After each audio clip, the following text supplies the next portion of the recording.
உலக சுற்றுலா தினத்தை முன்னிட்டு உதகைக்கு வரும் சுற்றுலா பயணிகள் பிளாஸ்டிக் பொருட்களை பயன்படுத்தக்கூடாது என்றும் நீலகிரியின் இயற்கையை பாதுகாக்க வலியுறுத்தி இன்று நீலகிரி ஓட்டல் உரிமையாளர்கள் சங்கம் சார்பில் விழிப்புணர்வு பேரணியை தமிழ்நாடு சுற்றுலாத்துறை அமைச்சர் க ராமச்சந்திரன் கொடியசைத்து துவக்கி வைத்தார். கடந்த 1980ஆம் ஆண்டு முதல் செப்டம்பர் மாதம் 27ஆம் தேதி உலக சுற்றுலா தினமாக கொண்டாடப்பட்டு வருகிறது. இன்று செப்டம்பர் 27 உலக சுற்றுலா தினத்தை முன்னிட்டு விழிப்புணர்வு ஏற்படுத்தும் வகையில் உதகையில் நீலகிரி மாவட்ட ஓட்டல் உரிமையாளர்கள் சங்கம் சார்பில் நீலகிரி மாவட்டத்திற்கு வருகை தரும் சுற்றுலா பயணிகள் தடை செய்யப்பட்டுள்ள பிளாஸ்டிக் பொருட்களை பயன்படுத்தக்கூடாது என்றும் நீலகிரியின் இயற்கை சூழலை பாதுகாக்க வேண்டும் என்பதை வலியுறுத்தியும் விழிப்புணர்வு பேரணி நடைபெற்றது. உதகை பழங்குடியினர் பண்பாட்டு மையத்தில் துவங்கிய இந்த விழிப்புணர்வு பேரணியை தமிழ்நாடு சுற்றுலாத்துறை அமைச்சர் க ராமச்சந்திரன் கொடியசைத்து தொடங்கி வைத்தார். இதனைத் தொடர்ந்து செய்தியாளர்களிடம் பேசிய அமைச்சர், தமிழ்நாடு சுற்றுலா மற்றும் சுற்றுலா வளர்ச்சிக் கழகமும் இந்தியா மட்டுமின்றி உலக நாடுகளில் உள்ள சுற்றுலா பயணிகளை ஈர்ப்பதில் நம்பர் 1 மாநிலமாக திகழ்ந்து வருவதாகவும், சர்வதேச சுற்றுலா பயணிகளை ஈர்க்கும் வகையில் பல்வேறு புதிய சுற்றுலாக்களை சுற்றுலாத்துறை அறிமுகம் செய்து வருவதாகவும், அதன்படி தமிழ்நாட்டில் உள்ள 300 சுற்றுலா தலங்களில் சர்வதேசத்திற்கு இணையான வசதிகளை ஏற்படுத்த சுற்றுலாத்துறை திட்டம் தயாரிக்கப்பட்டு தற்போது பணிகள் நடைபெற்று வருவதாக கூறினார். 2023 ஒரு தெளிவாக சொல்லியுள்ளார்கள்.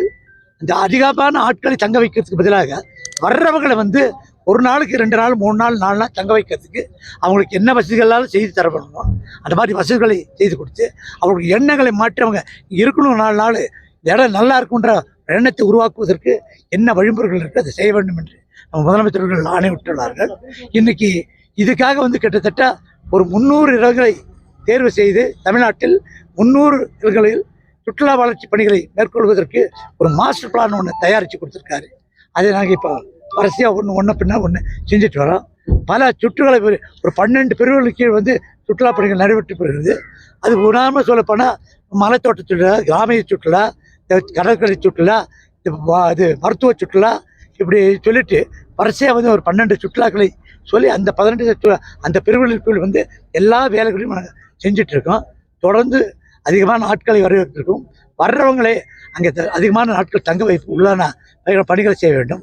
ஏன்னா பொருளாதார நம்ம 2030 தமிழ்நாடு முதலமைச்சர் அவர்கள் $1 அமெரிக்கா அளவுக்கு இந்த தமிழ்நாட்டில் பொருளாதார நிலை உயர்த்த வேண்டும் என்று சொல்லியிருக்காரு.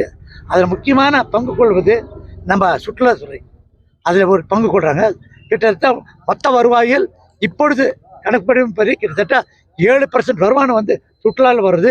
இதை மறுபடியும் அதிகப்படுத்த வேண்டும் என்ற நோக்கத்தோடு நாங்கள் பணியாற்றி கொண்டிருக்கோம். மிக நிச்சயமாக அதெல்லாம் நடைபெறும் என்பதை தெரிவித்துள்ளோம். தி பிக் ஷாப் வீட்டு உபயோகப் பொருட்கள், எலக்ட்ரானிக் பொருட்கள், மொபைல் போன்கள், பர்னிச்சர்கள் என அனைத்தும் ஒரே கூரையின் கீழ் கிடைக்கும். பஜாஜ் ஃபைனான்ஸ் வசதி உண்டு. A shop where your shopping never ends. ராகம் டிவி யூடியூப் பக்கத்தை சப்ஸ்கிரைப் செய்யுங்கள்.